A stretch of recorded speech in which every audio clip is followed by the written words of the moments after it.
नमस्कार, मैं रंजन चौधरी। हिंदीत कथा एषार আছে, हमसे जो टकराएगा चूर चूर हो जाएगा।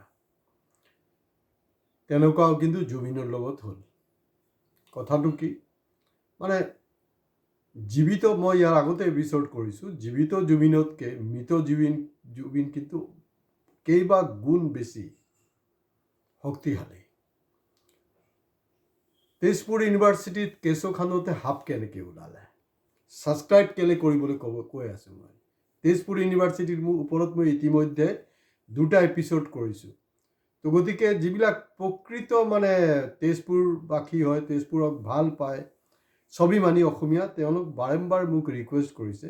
মই তাৰ কেইবাজন ছাত্ৰৰ পৰাও ৰিকুৱেষ্ট পাইছোঁ যে ছাৰ আপুনি ইউটিউবত আৰু এটা ভিডিঅ' কৰিব লাগে শেহতীয়া পৰিস্থিতিৰ ওপৰত। তাৰ কাৰণে মই কৈ আছোঁ। হিন্দীত কি আছিলে যে हमसे जो टकराएगा चूर चूर हो जाएगा। और ठीक ठीक তার এই যে মানৱৰূপী যে দানৱ ৰাজনাথ সিঙৰ ঘনিষ্ঠ মানুহ শম্ভুনাথ সিং, তেওঁৰ কিন্তু এতিয়া দৰ্প ইমান দিন আছিলে, সেইটোকে চুৰ চুৰ হ'বলৈ গৈ আছিল। কিয়? তেওঁ মানে এই ইয়াত মানে কথাটো এনেকুৱা হ'ল, অসমীয়াত নকয় জানো যে কেঁচুখানোতে সাপ ওলালে। তাৰমানে জুবিনৰ মৃত্যুৰ পিছত তাক লৈ যে শোক বা হেৰি এটা কৰিবলৈ চেষ্টা কৰিছিলে তেজপুৰ ইউনিভাৰ্চিটিৰ আমাৰ ছাত্ৰ ছাত্ৰীসকলে, তাত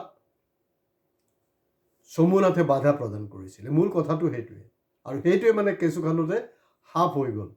জুবিন নমৰা হ'লে হয়তো মই একদম 100% চিয়'ৰ, 100 নহয় 1000% চিয়'ৰ ক'ব পাৰোঁ যে অতদিনৰ যি দুৰ্নীতি কৰি আহি আছে শম্ভুনাথে, এই দুৰ্নীতি কেতিয়াও হয়তো খোলাচা নহ'লে হয়। সেইটোক মানে কেঁচু খান্দিবলৈ গৈ সাপ ওলালে, আৰু ওলাইছে মানে বৰ বেয়াকৈ ওলালে। খুব লাজৰ কথাটো হ'ল, তেজপুৰক আমি মানে সাংস্কৃতিক ৰাজধানী বুলি কওঁ, কিন্তু তেজপুৰ তাৰ যি গৰিমা, তেজপুৰ গৰিমা কিন্তু মানে ইতিমধ্যে প্ৰায় নাইকিয়া হৈ গৈছে, বহুত নষ্ট হৈছে। আপোনালোকে দেখিছেই। মই তেজপুৰক লৈ টোটাল মই 3টা এপিছ'ড কৰিছোঁ। ইউনিভাৰ্চিটিৰ ওপৰত 2টা কৰিছোঁ, আৰু তাৰ যি অপসংস্কৃতি তাৰ ওপৰত এটা কৰিছোঁ। এণ্ড তেজপুৰৰ ওপৰত স্পেচিফিক এইটো হ'লগৈ ইউনিভাৰ্চিটিৰ ওপৰত 3 নম্বৰ এপিছ'ড, আৰু এজ এ হ'ল 4 নম্বৰ এপিছ'ড কৰি আছোঁ। কথাটো এনেকুৱা যে তাত প্ৰতিবাদ মানে ভয়ংকৰ প্ৰতিবাদ হৈ আছে। মিডিয়া যি ধৰণে হাইলাইট কৰিব লাগে কৰা নাই। কিন্তু শেহতীয়াকৈ পৰিস্থিতি আৰু বেয়া ফালে গৈ আছে। কংগ্ৰেছৰ দেৱব্ৰত শইকীয়া ডাঙৰীয়া যেতিয়া এছেম্বলিত এই কথাটো ওলালে যে তেজপুৰ ইউনিভাৰ্চিটি সম্পৰ্কে, তেতিয়া মুখ্যমন্ত্ৰী কৈ আছে বা যি আমাৰ হেৰি হয় অধ্যক্ষ হয়, তেওঁলোকে কৈ আছে না এইটো চেণ্ট্ৰেলৰ হয়। হেৰি ইণ্ডিয়াৰ আটাইতকৈ পাৱাৰফুল চিফ মিনিষ্টাৰ অসমত থাকে, আৰু কংগ্ৰেছত থাকোঁতেও তেওঁ পূৰাপূৰি দমত আছিলে, আৰু বিজেপিত থাকোঁতেও দমত আছে। আমি দেখিছোঁ নহয়, এয়াৰপৰ্টত অমিত শ্বাহক ল'বলৈ গৈ কঁকালটো কেনেকৈ বেকা হৈ গ'ল। কেনেকৈ দমত আছে? দমত নাই। যদি দমত আছে সেইটো কৰিব লাগিছিলে।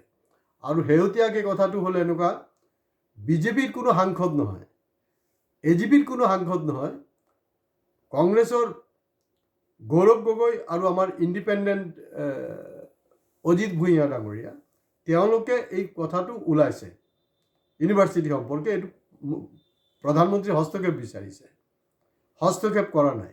কিন্তু আপোনালোকক জ্ঞাতাৰ্থে মই জনাই থ'ব বিচাৰিছোঁ, this is not the first incident central ইউনিভাৰ্চিটিৰ লগত। ইয়াৰ আগতো ভাইচ চেঞ্চেলৰক লৈ জেং হৈছে। তেওঁলোকৰ ডাবল ইঞ্জিন চৰকাৰ মণিপুৰ আৰু মেঘালয়, তাত কিন্তু তাৰ যে চিফ মিনিষ্টাৰ আছে নহয়, যিবিলাক মানে ইণ্ডিয়াৰ আটাইতকৈ পাৱাৰফুল নহয়, কাৰণ পাৱাৰফুলটোতো অকল অসমতে আছে নহয়, গুজৰাটতো নাই। এই দুইজন মুখ্যমন্ত্ৰী সময়ে সময়ে তেওঁলোকে কেন্দ্ৰৰ লগত আলোচনা কৰি এইটো এটা ছেটেলমেণ্ট হৈছে, আৰু যি কৰিব লগা আছে কৰিছে। আৰু লাজ চৰম নাই, মুখ্যমন্ত্ৰী বুলি ইমান পাৱাৰফুল হোৱাৰ পিছতো কেনেকৈ ক'ব পাৰে যে এইটোত আমি ক'ব লগা একো নাই? কেনেকৈ একো নাই? তেজপুৰ ইউনিভাৰ্চিটিৰ ইতিহাসটো কি? তেজপুৰ ইউনিভাৰ্চিটিৰ ইতিহাস হ'লগৈ আপোনাৰ 855 জন শ্বহীদৰ বিনিময়ত যি অসম একৰ্ড হৈছিলে, তাৰ এটা অন্যতম চুক্তি। যোৱা 11 বছৰত অমৃতকালত মই ক'ব খুজিছোঁ, তাৰ আগত কি আছিলে, তাৰ ৰেংকিং আছিলে 5 নম্বৰ, আজি তেজপুৰ ইউনিভাৰ্চিটি ৰেংকিং আহি গ'ল অমৃতকালত 79 আৰু বাকীতো মই শিক্ষাখণ্ডৰ কথাবিলাক কোৱাই নাই মই যিহেতু আজি তেজপুৰ ইউনিভাৰ্চিটিৰ ওপৰতে কথা পাতি আছোঁ আৰু আটাইতকৈ দুখৰ কথা লাজৰ কথা তেজপুৰৰ যি ঐতিহ্যমণ্ডিত বাণ থিয়েটাৰ অসমীয়া সংঘ কিবা তৰুণ সংঘ আৰু কিবা যে আছে বাগৰা বাগৰা সব নিমাতী কন্যা হৈ আছে এই প্ৰস্তাৱটো যে বিধানসভাৰ মজিয়াত লাষ্ট চৰম যদি থাকে মোৰতো আজিৰ দিনটোত সন্দেহ হৈছে দেই যে তেওঁ সঁচাকৈ মানে বিষ্ণু ৰাভাৰ ল'ৰা হয় নে নহয় তেওঁৰ গাত মানে বিষ্ণু ৰাভাৰ তেজখন আছে নে নাই মোৰ সন্দেহ হৈছে তেওঁ বিষ্ণু ৰাভাৰ পুতেকেতো এতিয়া আপোনাৰ তাৰ স্থানীয় বিধায়ক তেওঁ এইটো উঠোৱা নাই আমাৰ প্ৰাক্তন এজিপিৰ সভাপতি শিক্ষামন্ত্ৰী একদম ডাঙৰ নেতা বৃন্দাবন গোস্বামী নিমাত হৈ আছে তেজপুৰ মোটামুটি শুই দিছে আৰু ইয়াৰ আগত মই আছু AJYCP আৰু অসম সাহিত্য সভাক ভালকৈ অলপ ধোলাই কৰিছিলোঁ আৰু ধোলাই মানে এইটো বিজেপিৰ ৱাশ্বিং মেচিন নহয় এতিয়া দেখা গ'ল যে শেহতীয়াকৈ তেওঁলোকে আহি পালে তেজপুৰত আৰু তাতো দেখা গৈছে যে কেন্দ্ৰীয় নেতৃত্ব অহা নাই তো মই বিশেষকৈ যে তেজপুৰ ইউনিভাৰ্চিটিৰ ষ্টুডেণ্টছ ছাত্ৰ ছাত্ৰীসকলক এটাই ৰিকুৱেষ্ট কৰিম অতদিন যে অহা নাই এতিয়া আহিছে মানে এতিয়া তেওঁলোকৰ টাৰ্গেটটো বেলেগ তেওঁলোক বস্তু এই গোটেই আন্দোলনটো হাইজেক কৰিব বিচাৰিছে আৰু হাইজেক কৰি আপোনালোকৰ সৰ্বনাশ কৰিব কা আন্দোলনটো যেনেকৈ কৰিলে একজেক্টলি কাৰণ আজিৰ দিনটোত গোটেই ভাৰতবৰ্ষত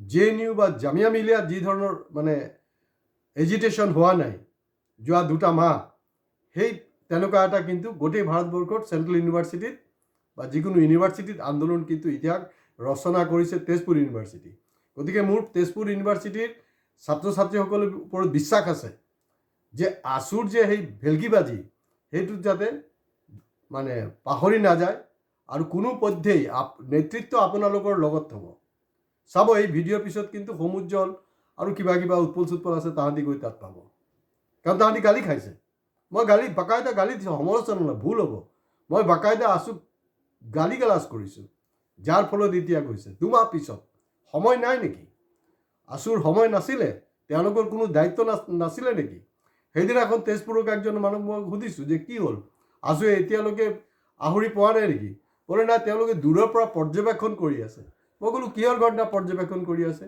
তেওঁলোকতো বাংলাদেশীয়ে পৰ্যবেক্ষণ কৰি আছে হয় এতিয়া এনেকুৱা এটা অনুভৱ হৈছে হয়তো বাংলাদেশী পৰ্যবেক্ষণ হৈ গ'ল বাংলাদেশী বহিষ্কাৰ হৈ গ'ল এতিয়া হয়তো তেওঁলোকে আহৰি পাইছে তেজপুৰ ইউনিভাৰ্চিটিৰ বিষয়টোক লৈ মাত মতাৰ কাৰণে তো গতিকে তেজপুৰৰ ইউনিভাৰ্চিটিৰ ছাত্ৰ ছাত্ৰীসকলক বি কেয়াৰফুল ফ্ৰম আছু কুকুৰৰ পৰা সাৱধান নহয় আছুৰ পৰা সাৱধান কুকুৰ তথাপিও প্ৰভু ভক্ত কাটিব পাৰে আপুনি সেইটো ৰেবিজটো ল'লে ভাল হৈ যাব কিন্তু আছু য'ত কামুৰি দিয়ে নহয় তাত কিন্তু আপুনি ভাল হ'ব নোৱাৰে তাৰ কেইবাটা আমাৰ হাতত এক্সাম্পল আছে গতিকে এই আন্দোলনৰ তীব্ৰতাটো আৰু হ'ব লাগে আৰু যদি অসমৰ মুখ্যমন্ত্ৰী ডাঙৰীয়া মই আপোনাক প্ৰত্যাহ্বান জনাইছোঁ আপুনি যদি সঁচাকৈ আপোনাৰ এতিয়ালৈকে মানে কঁকালত কোনো বিষ নাই কোনো প্ৰব্লেম নাই তেতিয়া আপুনি হুঁচিয়াৰ হওক সৰ্বানন্দ সোণোৱাল লাষ্ট চৰম নাই চলা জাতীয় নায়ক ক'বলৈ আহিছে নিজক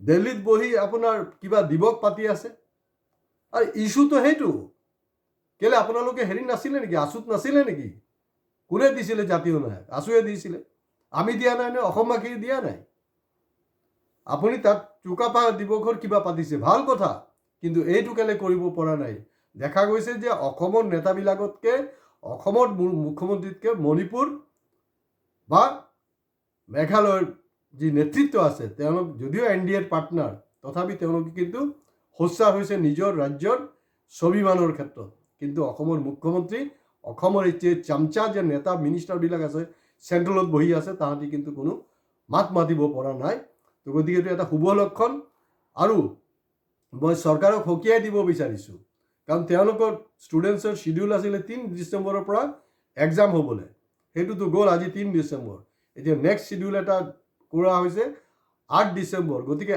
8 ডিচেম্বৰৰ আগত এট এনি কষ্ট এই অৱস্থাৰ এটা মীমাংসা হ'ব লাগিব আৰু স্থায়ী সমাধান হ'ব লাগিব তাত কিন্তু অকল ছাত্ৰ ছাত্ৰী নহয় শিক্ষক অভিভাৱক তাৰ যিবিলাক ইউনিভাৰ্চিটি ষ্টাফ আছে চবে কিন্তু জঁপিয়াই পৰিছে, চবে তাত জঁপিয়াই পৰিছে। আন্দোলন সঠিকভাৱে হৈছে।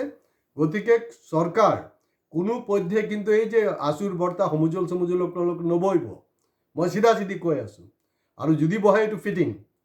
আৰু তেজপুৰ ইউনিভাৰ্চিটি মই জানো যে তেজপুৰ ইউনিভাৰ্চিটি আজি কিন্তু যোনটো কনচিয়াছনেছ, যি সচেতনতা, মানে JNUৰ ষ্টুডেণ্টছে কিন্তু কোনো অংশে কম নহয়।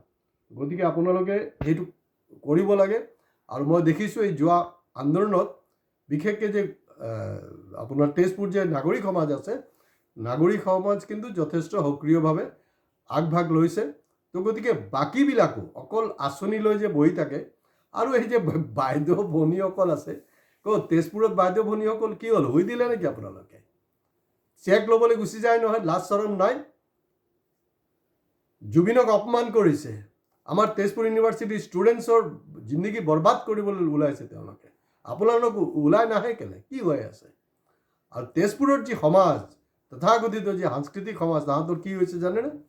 তাহাঁতৰ এনেকুৱা হৈছে, তাহাঁতি সেই যে চাইনিজ কম্বল আছে নহয়, কাৰণ ইমান ঠাণ্ডা লাগিছে, শুনিছোঁ নাকি 2 মাহ আগতে বোলে তেজপুৰত ঠাণ্ডা পৰিছে। সেইকাৰণে বিশেষকৈ এই তথাকথিত সজাগ মানুহবিলাকে কৰিছে কি, চাইনিজ কম্বল দি শুই আছে, দুপৰীয়াও শুই থাকে, ৰাতিও শুই থাকে, এনেকুৱা এটা অৱস্থা। কিন্তু মই চেলুট জনাইছোঁ তেজপুৰ ইউনিভাৰ্চিটিৰ ছাত্ৰ ছাত্ৰীসকলক, তেওঁলোক কিন্তু ইমান ঠাণ্ডাতো এনেই নৰ্মেল ড্ৰেছ পিন্ধি তেওঁলোকে আন্দোলন অব্যাহত ৰাখিছে। গতিকে ইয়াৰ মীমাংসাটো সোনকালে হ'ব লাগিব। আৰু 8 তাৰিখৰ যদি আপোনালোকে এক্সাম কণ্ডাক্ট কৰাব নোৱাৰে, আৰু এই শম্ভুনাথ পদ্মাশ্বৰ হাডিয়া তাক যদি আপোনালোকে, আৰু শম্ভুনাথৰ একাডেমিক বেকগ্ৰাউণ্ড কি চেক কৰিবচোন, কিহৰ বেচিছত ভাইচ চেঞ্চেলৰ হৈছে, ভাইচ চেঞ্চেলৰ যোগ্যতাটো কি, তাক চেক কৰিব, চবে পাই যাব। ষ্টুডেণ্টছবিলাকক মই আহ্বান কৰিছোঁ, আপোনালোকে সেইটোক লৈ ধৰক, তাৰ শিক্ষাগত অৰ্হতা কেনেকুৱা কি কথা। কাৰণ অৱশ্যে এইটো হ'বই অমৃতকাল, য'ত প্ৰাইম মিনিষ্টাৰৰ শিক্ষাগত অৰ্হতাক লৈ বিভিন্ন বিতৰ্ক হৈছে। গতিকে আপোনালোকৰ ভাইচ চেঞ্চেলৰৰ শিক্ষাগত অৰ্হতাটো আপোনালোকে চেক কৰক।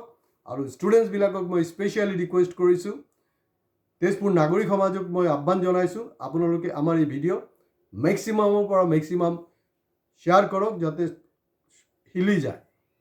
কাৰণ অসমীয়া ভাষা কিন্তু চিফ প্ৰাইম মিনিষ্টাৰো বুজি পায়, আমাৰ মুখ্যমন্ত্ৰী বুজি নাপায়, কাৰণ তেওঁতো ইণ্ডিয়াৰ আটাইতকৈ পাৱাৰফুল মিনিষ্টাৰ ন, তাত দিল্লীত বুজি পায়। সেইটোক কিন্তু আকৌ ট্ৰেঞ্চলেট কৰি ঠিক ঠাক কৰি ল'ব যে ৰঞ্জন চৌধুৰী কৈছে।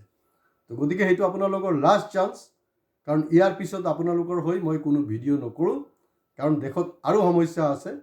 তেজপুৰ ইউনিভাৰ্চিটি জিন্দাবাদ, তাৰ ষ্টুডেণ্টছবিলাকক মই জিন্দাবাদ কৰিছোঁ, এইটোৰ সমাধান কৰক। আৰু তাৰ কাৰণে মুখ্যমন্ত্ৰী হয় 8 তাৰিখে এক্সাম যদি লোৱাব নোৱাৰে, 9 তাৰিখে আপুনি পদত্যাগ কৰক, এনেই ফাল্টু কথা পাতি নাথাকিব আপুনি, চিধা কথা। আজি ইয়াতে ভিডিঅ' শেষ কৰিছোঁ, নমস্কাৰ।